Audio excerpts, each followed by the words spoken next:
The silent partner. On opening day, the cafe buzzed with life. The bell over the door never stopped ringing, and every seat filled faster than we could wipe the tables. I thought we had finally made it. Ben and I shared a look behind the counter that said years of struggle were finally worth it. But by the second week, the shine started to fade. Invoices didn't match deliveries.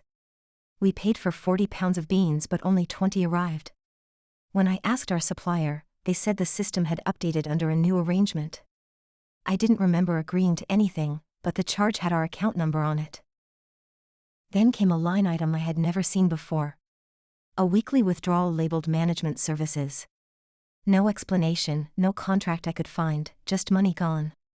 When I asked Ben, he said it must be from the partner. We hadn't wanted a partner. We had tried every bank, every grant, every loan program. No one believed in us enough to back us. Then a silent investor appeared at the last moment, promising stability. I told myself silent meant absent. I was wrong. Silent meant everywhere. And soon their shadow started swallowing our dream. The first health inspector came after an anonymous complaint that described our cafe like blueprints. We passed, but the inspection ended with a fine we couldn't afford. Hours later, an invoice arrived from a compliance consultant linked to the partner.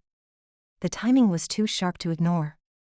That night I reread the contract we had signed.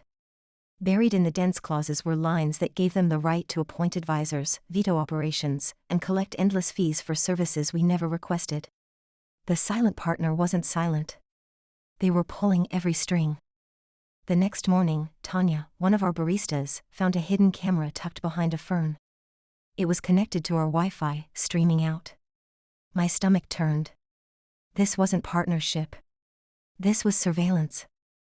And just when I thought it couldn't get worse, a man named Cole walked in, ordered a macchiato he never touched, and spoke in polished threats. He said we are here to help. He said guidance and protection. Then he added that it depends on how much you want to keep. Our landlord suddenly raised our rent, claiming market adjustments. When I called, I was referred to an email signed by Finch Asset Management, another shell tied to the same group. They weren't just in our books. They were in our building. That night, Ben's phone buzzed. He stepped outside, whispered into the dark, and came back pale. When I asked, he said it was a supplier issue. But the way his hands shook told me the truth. Someone else had their grip on him too. I felt it in my bones. The partner wasn't just business. It was personal. And I feared I already knew who stood behind it. One night, when I finally checked Ben's phone, guilt clawed at me. But what I found was worse than I imagined. A pinned thread labeled RKR. Short, sharp messages about fees, deadlines, adjustments. And a photo of Ben with a woman I recognized. Ria. His almost. His mistake from years ago. Now she was our partner, hiding behind RKR Ventures. The silent partner wasn't a stranger.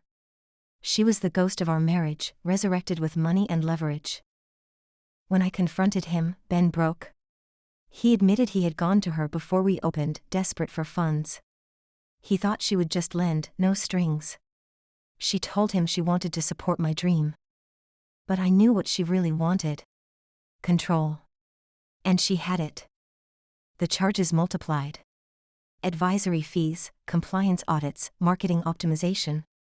We stopped paying ourselves and started paying her. Every refusal brought another anonymous complaint. Every complaint brought another invoice. I called Mira, my old roommate who could read numbers like stories. She opened her laptop at our counter, traced the money, and whistled low. She said they are double billing you. Same shells, same address, 2 invoices for every hit. She leaned closer and said you are not paying for services, you are paying to ride their carousel. I asked how we could get off. She shook her head. She said not unless you make it cost them more to keep you on. That night, I realized our fight wasn't just for the cafe. It was for our survival. Ria finally walked in herself one afternoon. Dressed in white, she sat at the counter like a queen. She asked how we were enjoying the partnership. Her smile was sharp, polished, practiced. I told her I was enjoying learning how help looked like theft. Her eyes glinted. She said if you are unhappy, we can call the loan today. I leaned in and told her to call it. I said no we have logged every fee, every complaint, every shell company. We know Cole files reports and sells us the cure. We know you control our lease. Her smile faltered for just a moment. Then she whispered that we would never burn down our cafe to spite her. She left half her courtesy behind. It tasted like poison. And war. Mira introduced us to Sutton, a private investigator who mapped their shells with red string and pins across our office wall. He proved every anonymous complaint came from Cole's laptop at another cafe. He gave us what Ria never expected, evidence. We set a trap. Cole came to collect fees in cash. We wired the walls with hidden mics. Mira sat in back, Sutton by the window, Ben and I behind the counter like prey pretending to stay still. Cole explained each bogus fee with a smile, then asked for cash. I slid an empty bag across the counter. I said before we pay, explain why your complaints match your invoices. His face twitched. He said you don't want the hard way. But this time, we had his words recorded. And they were enough to bring the house down. The next morning, inspectors filled the cafe. Not to shut us down, but to watch. They sat where Cole used to sit, ordered coffee they didn't drink, and waited. When he arrived, they were ready. He tried to walk out. They asked questions. His answers twisted, broke. Ria's lawyer arrived, smooth and practiced, but the pattern was clear. Manufactured complaints. Overlapping shells. Extortion disguised as help. It didn't end overnight. But the carousel slowed. Fees stopped. The landlord's adjustment rolled back. The partner's hand let go. We kept brewing. We paid debts. We built back what they tried to take. And when the bell rang again, it sounded like freedom. Our cafe survived. But survival left scars. Ben and I carried the weight of what had nearly destroyed us. He admitted he had gone to Ria because he thought I would never forgive failure. I admitted I had let ambition blind me to the cracks.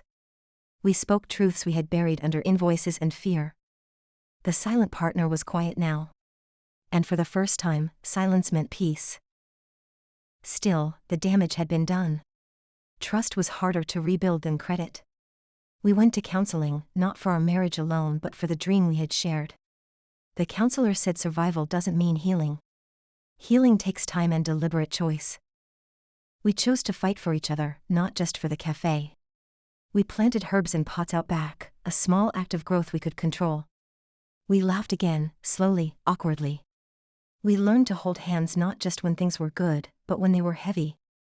Mira closed the files one evening and said you are free now. I nodded, though freedom came with a cost. We would never forget how close we came to losing everything.